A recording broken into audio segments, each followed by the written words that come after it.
do you think the team responded this week after Tuesday? Yeah, they responded great. We came in and practiced. We took Wednesday off, came in Thursday and Friday and practiced really hard. And I think these guys, showed today, especially on the defensive end, coming in and just letting a tough loss go and then coming back and really playing well. Kevin, I think it goes without saying, but when these guys both have it going, how much does it help each of them inside and outside, open it up for each of them? Yeah, I think the more we can get Duke involved in pick and rolls and get him on rolls, it just puts pressure on the weak side defense. And again, when you have young guards and you have got a team that hasn't been together overly long, sometimes it just takes a little time to kind of know what works and what doesn't work. And I think Cade and Bryce, Dev are doing a really good job of just trying to learn what we're trying to do. Kevin, as you look at it, the balance that you had inside and outside, how important is that for the team going forward? Yeah, I think it's really important just because I think Duke's biggest strength is his energy, how hard he plays, his rebounding. But when we can get him some points down low, I think it rewards him for how hard he plays throughout the game. So I think it also keeps him involved and keeps him happy a little bit, to be honest with you. Duke, you played a lot of college basketball. What's the key to putting a performance like Tuesday behind you and having a game like today? It's really important. You got to bounce back, especially after bad losses and stuff. But you come back. We had 2 great days of practice, so that prepared us for the game. And bouncing back and being able to defend our home is really important. Kevin, you had talked earlier in the season about your small ball lineup and wanting to use it often. Has the way Duke has been playing changed your opinion on how often you want to use that? Well, we kind of went small today. We put Dev out there with Bryce and the Caden for a large stretch. So having those 3 guards out there with Matt, who can obviously shoot the basketball really well, I kind of consider that small.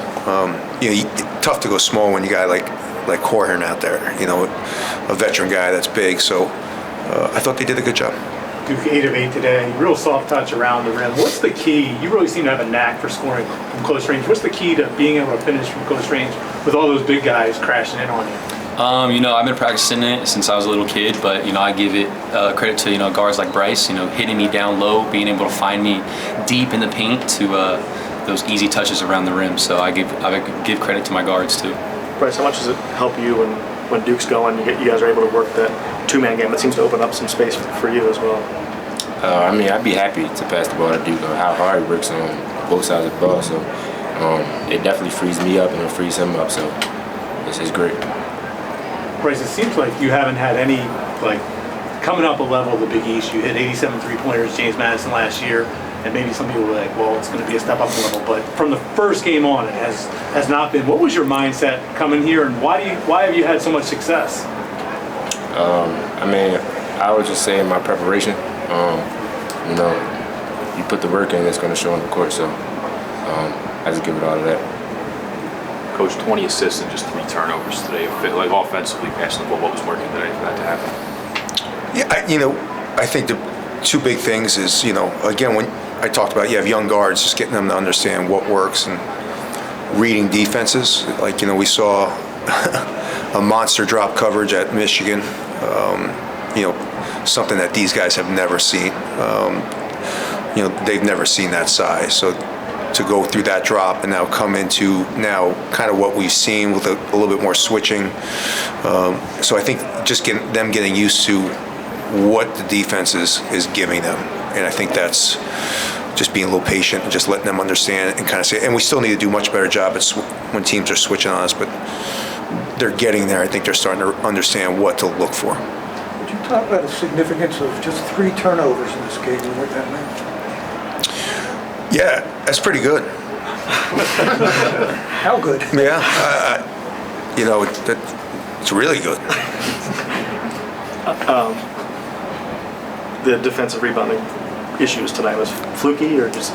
No, that's something that I think we switch so much on defense. It's something that I'm gonna go back out and take a look at and just see if maybe there's certain things we shouldn't be switching to make sure that we keep certain guys down low and not get as many mismatches as maybe that's hurting us a little bit. Coach, what's the main thing you can take away from this game going into your next one? Say it again, I apologize. What's the main thing you can take away from today going into your next one? It's a W. Coach, playing against your alma mater tonight, how did your time at Pitt impact you as a leader? Well, I played for my father, so that impacted me more than anything. You know, getting to see my father coach and how much his players loved him, and you know, my coach, he had the biggest influence on me, obviously, in my life. So the best thing about Pitt, though, is I found a woman that would stick with me for 25 years, and if you know me, it's really hard. Did you get your hard edge from your dad, or? I actually think I'm a really nice guy. I know people on Twitter, and obviously Maryland don't think so, but I think I'm a nice guy. I do. I mean, we can go out and have a beer. You can judge for yourself. Thanks a lot. Thank you.